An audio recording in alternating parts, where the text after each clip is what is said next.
How to improve air quality in your home. Clean air inside your home keeps your family healthy and reduces the need for dusting and vacuuming. A good first step to better indoor air quality is to limit the amount of outside air that comes in. But after that, it's up to your home's HVAC system to manage airborne dirt and allergens properly. Your air conditioner can remove all kinds of contaminants from the air in your home, but the only way your system will perform at the level needed for the best possible air quality inside your home is to keep the system properly serviced by a qualified HVAC contractor.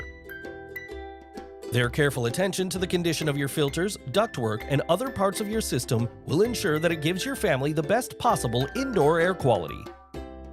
For skilled HVAC services, contact Guy's Air Conditioning and Heating at 281-306-9875.